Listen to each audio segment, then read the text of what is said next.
À vol d'oiseau, ce petit coin de paradis se situe à 2h30 de Libreville.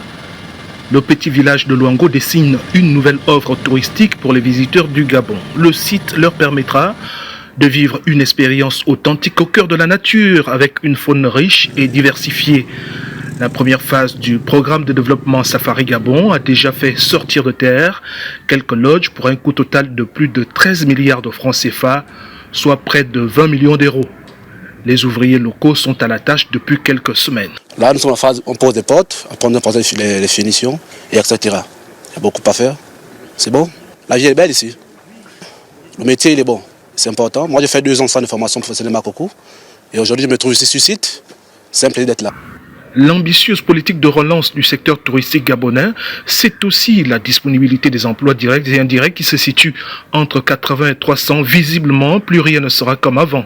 Le chef de l'État a fixé le cap de la diversification de l'économie et son gouvernement veille au respect des engagements. L'échec n'est plus une option, la réussite une obligation. Il nous faut être sur le terrain pour vérifier exactement que les projets qui nous sont proposés sont générateurs d'emplois et sont aux standards internationaux. Dans un délai d'environ 6 mois, le petit village de Luango doit livrer son premier chantier avant l'exécution d'autres projets intégrateurs confiés à des investisseurs étrangers dotés d'une expertise avérée. L'engagement dans la préservation de la nature, c'est ce qui est fait. L'engagement dans l'économie durable, c'est ce qui est fait.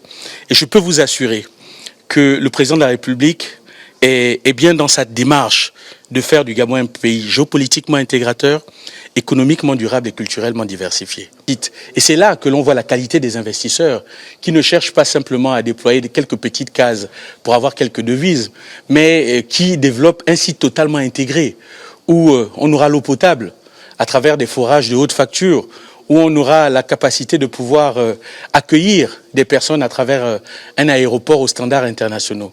C'est pourquoi vous pouvez constater que le tourisme est bien évidemment un secteur très transversal. Le tourisme gabonais est tout aussi impacté par la crise sanitaire du Covid-19, à l'image d'autres pans de l'économie nationale. Le gouvernement entend booster son apport dans le produit intérieur brut. Pour le moment, il serait de l'ordre de 4%.